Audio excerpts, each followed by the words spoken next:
Welcome to Color Country Politics, where we discuss all the important political issues facing Iron County, Utah. Our guests include elected officials and community leaders in or representing Iron County. This is episode 16, Council Candidate Forum, Tyler Melling, Cedar City. Welcome back to Color Country Politics. I'm Jennie Hendricks, here with Jesse Harris. Howdy. We are in the middle of our City Council series, and we're here today with Tyler Melling. Yeah. Thank you so much for coming on. Yeah, thanks for having me. Officially? Yes, it's official now. All right, yep. Excellent. Just this morning, we went as a family to City Council, or to the City Hall rather, and signed up for the City Council race. So we'll see how it goes. Fantastic. Okay. Well, tell us a little bit about yourself to start out. Okay. Yeah. So Tyler Melling, I'm an estate planning attorney here in town, so I mostly do wills and trusts. I wear a lot of other hats, however, so some people know me through SUU. I teach classes every now and then at Southern Utah University, mostly law-related classes. And then I'm the chairman of the Chamber of Commerce this year, so I do a lot of things with the Chamber as well. And I've got my wife and I actually met here at SUU in the Opus Chamber Choir, so we're both singers. We try not to advertise that too much. Well, everybody's going to know now. Right, everyone knows now, so my secret's out. I've got a 6-year-old, 4-year-old, and 2-year-old. So boy, girl, boy. They're fun. They're pretty easy kids when they want to be. Mm-hmm. And then, we've moved around a little bit for grad school and stuff, but we've been back for about 4 years now in town and plan to stay here forever. So we like Cedar City. I've got a lot of family ties here on both sides of the family, and we want to stay here. Good. What made you crazy enough to decide to run? A lot of things. I mentioned I wear a lot of different hats, and I've seen a lot of people needing help through those different capacities. People, it kind of ties into some of the issues that are part of my platform, but especially people who are remodeling their businesses. I've seen a lot of problems with that over the last couple years.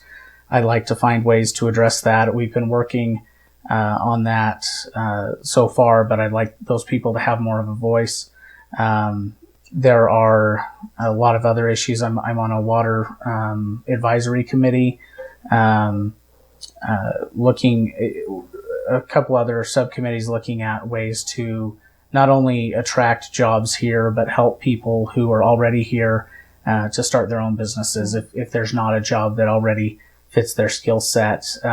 So a lot of those different things. I asked a few friends who were kind of in those same circles who knew of those needs that weren't being addressed, asked them to run, and they all said no. And so I decided to do it myself. You got the short straw. Right. So I figured I was in a good position to do it and to do it well, especially when it comes to legislative stuff. That's kind of a hobby of mine, is looking at code and trying to find ways to make sure it accomplishes the goal that it's intended to accomplish, rather than having unintended effects. Sure. Yeah. So what, in your mind, is the city doing well? A few things. A lot of things, actually. Our city, we have this culture of hard work, self-determination, and to a great extent, the city as a government reflects that as well and conveys that message to prospective employers as they're looking to come to Cedar City. And a lot of those employers that have come here, realize that is true, and they look at expanding, and that's really great. And that's one of the things we do well. Our parks, I think we do a good job with. There's always room for improvement everywhere, but especially being so close to so many outdoor places, we kind of attract that crowd, and we do a good job of creating outdoor facilities and finding ways to be supportive of things like the summer games, the university, tourism, things like that. Yeah. So what are some areas you think the city can improve on? There's a few. So the one, like I said, one of the issues that really got me wanting to run was the remodeling aspect, and it's tied to other issues, but just finding ways to add predictability to commerce here. A predictable platform is always better than an unpredictable one. So as people are shopping for a place to live, people are consumers in every aspect, including in that way. And so if there's a pattern of people setting up businesses and wanting to expand businesses and not having a predictable process with the city, that's going to be advertised and be a detriment to our growth. So finding ways to add some predictability to that process, maybe even reining in to what extent the city can interfere with remodels past a certain point in the process may be appropriate. I've talked to many people in the building industry, real estate, lending, and they're all seeing this problem that is unique to Cedar City. We don't really see that other places. This is for remodeling an older building? Not necessarily. It doesn't have to do with age. It just has to do with the process at all of remodeling. You don't see it as much with new construction because there's nothing that needs to necessarily be brought up to code with new construction. But anything that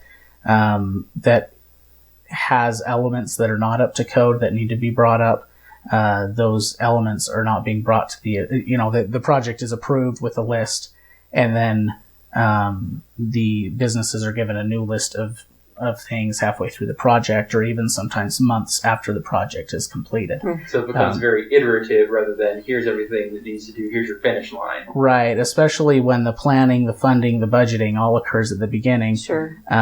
Most other municipalities do not interfere past that initial process either. Even I was reading in one study, there were areas of the Midwest where they actually make it illegal for the city to bring up new requirements of a remodel past about 30 days. Wow. And so we might want to look into something like that. Once again, it's a complicated issue. You don't want to have unintended consequences, but you want to measure twice and cut once. Right, exactly. And so that's one area where we could see some improvement. The housing is another place, and it's a statewide issue with housing. Just about a week and a half ago, I was at the Governor's Economic Summit, and there was a representative from the state chamber that was talking about mid-level housing options and how, for the most part, they're illegal across the state. And that creates a problem because those blue-collar workers are either forced to be mortgaged to the hilt in a place they can't afford, or to be in low-income housing, which may not meet the social needs of their families. And so looking at authorizing more types of housing and how to do that in a way that doesn't adversely affect the neighbors of those developments. And anyway, once again, it's a complicated issue, but it is one that needs to be addressed. There are a lot of suggestions from other municipalities that have been tackling the issue that have set good examples, and so looking at those as well is a big one. Yeah, affordable housing is so huge, and really it's the local government that really puts the rubber to the road on how do we fix this. Right, right, and there are a lot of philosophies on it.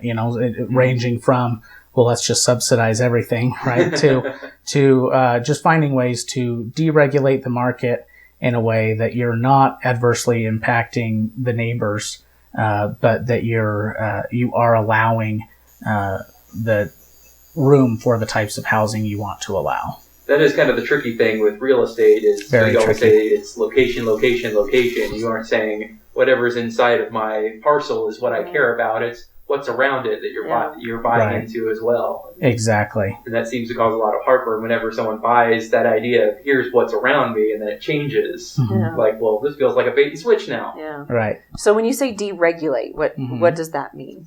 So that means identifying specific types of housing that we'd like to allow, and peeling back the restrictions on that without necessarily peeling back the whole thing that's going to just allow people to do whatever they want. And there are a lot of people that think that that's the case. People should be able to do whatever they want with their property. And I tend to be in that camp to a degree. But then again, I also, farming's a good example. I'm all for urban farming, people having small scale farms. Do I want 20 pigs within 50 feet of my house? No. And so we need to determine what are those lines.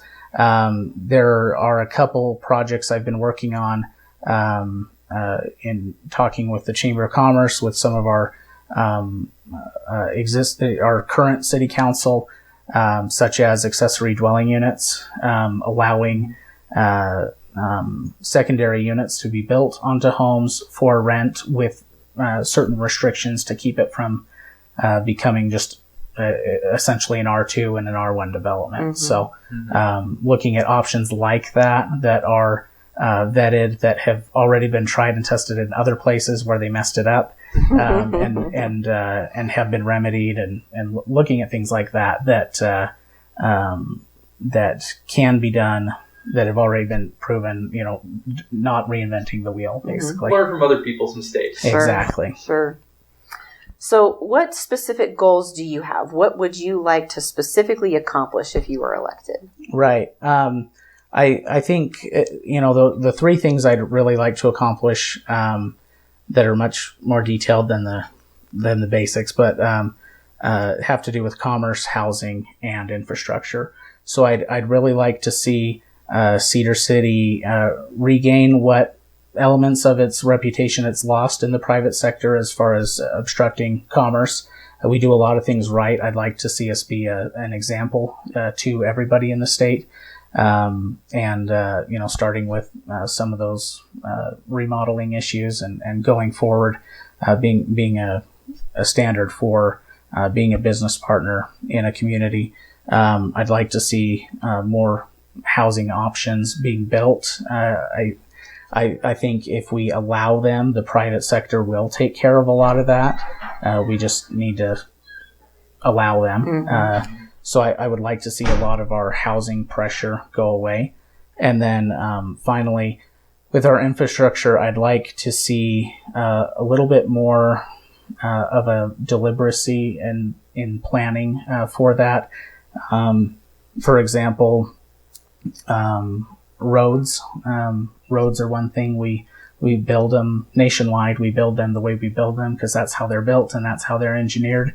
And a lot of cities have started to question that when they're looking at 50, 60, 70-year-old roads that have been built according to these specs, and the ongoing maintenance costs of that per taxpayer, especially when you have very long frontages with houses.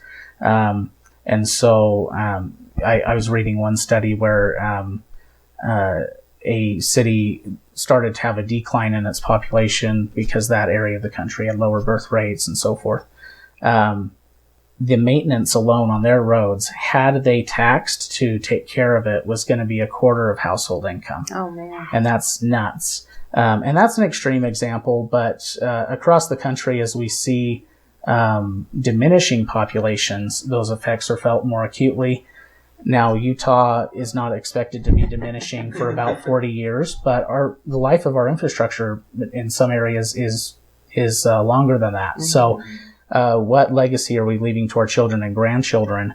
And are we making sure that they can afford to live in the places we've created? So I would like to see us reevaluate how we do infrastructure, exploring some of these other places that have been tried and tested to diminish our long-term infrastructure liabilities.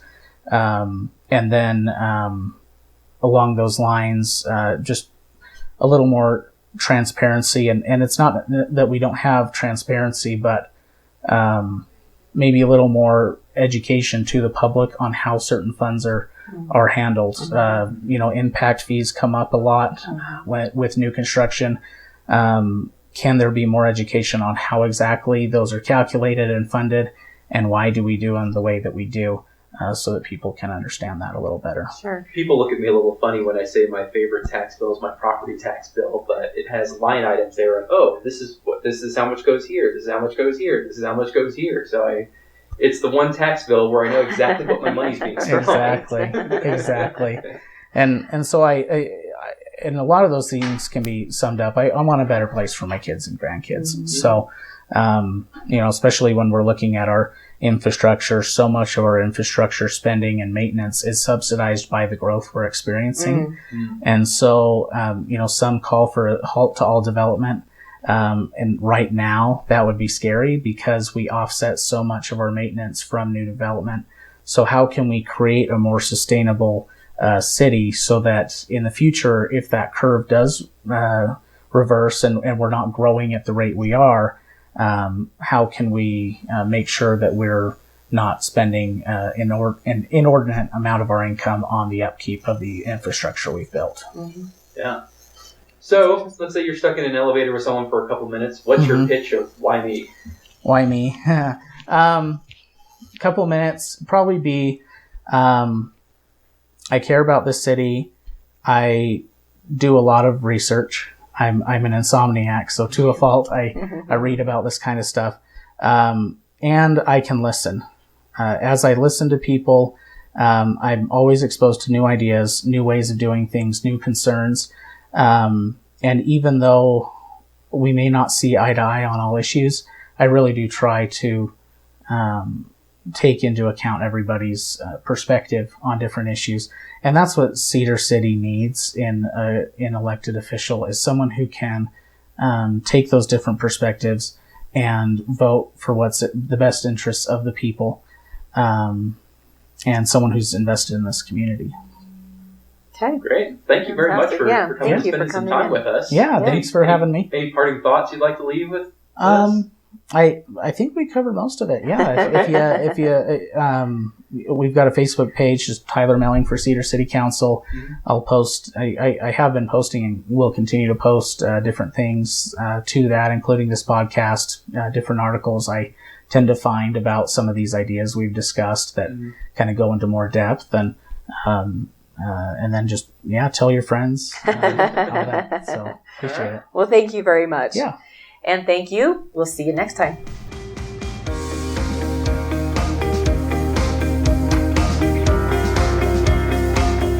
You've been listening to Color Country Politics, a production in cooperation with Utah Politico Hub and graciously sponsored by Century 21 Prestige Realty at 121 North Main Street, Cedar City. Special thanks to Amoeba Crew for use of their song Background Indie Rock, licensed under Creative Commons. Subscribe to our podcast on iTunes, Google Play, or wherever fine podcasts are found.